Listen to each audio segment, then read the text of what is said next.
দক্ষিণ চীনের কুয়াংতুং প্রদেশে বুধবার অত্যন্ত জাঁকজমকপূর্ণ ও বর্ণিল আয়োজনের মধ্য দিয়ে উদযাপিত হলো ঐতিহ্যবাহী ছিউয়েসিয়াং উৎসব, যাতে অংশ নিতে দেশটির বিভিন্ন প্রান্ত থেকে হাজার হাজার পর্যটক ও দর্শনার্থী জড়ো হন।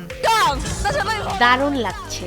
এখানে আসার আগে আমি উৎসব সম্পর্কে কিছুটা জেনেছিলাম। এবার এখানে এসে আমি সত্যিই তা অনুভব করতে পারলাম। লিয়ানশানের মানুষ তাদের জাতিগত সংস্কৃতিকে সত্যিই খুব মূল্য দেয়। এটা অসাধারণ। চীনের লিয়ানশানে স্থানীয় জুয়াং জনগোষ্ঠীর ঐতিহ্যবাহী এ জল উৎসবে মেতে ওঠেন সকলে। চীনা চন্দ্রবর্ষের সপ্তম মাসের সপ্তম দিনে আয়োজিত এ উৎসবের মূল উদ্দেশ্য একে অপরকে নদীর জল ছিটিয়ে আশীর্বাদ করা এবং সুস্বাস্থ্য কামনা করা। এটা সম্ভবত আমার সপ্তমবারের মতো অংশগ্রহণ। এই অনুষ্ঠানে যোগ দেওয়াটা খুবই আনন্দদায়ক, প্রাণবন্ত এবং জাঁকজমকপূর্ণ। স্থানীয় লোকবিশ্বাস অনুযায়ী এ পবিত্র দিনে পরীরা পৃথিবীতে নেমে নদীর পানিতে গোসল করে।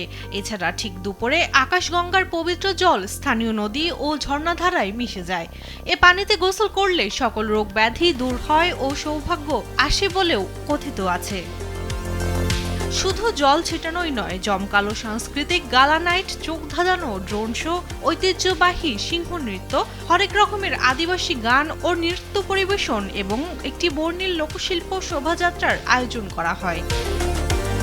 প্রাচীনকাল থেকে চলে আসা এই আয়োজন এখন আর কেবল সাধারণ আচার অনুষ্ঠান নয়, এটি বর্তমানে একটি পূর্ণাঙ্গ সাংস্কৃতিক পর্যটন ইভেন্টে রূপ নিয়েছে, যা লোকজ অভিজ্ঞতা, জল উৎসব, দর্শনীয় স্থান পরিদর্শন এবং অবসর বিনোদনকে এক সূত্রে গেঁথেছে। লামিয়া হিমি, নিউজ ডেস্ক, দেশ টিভি।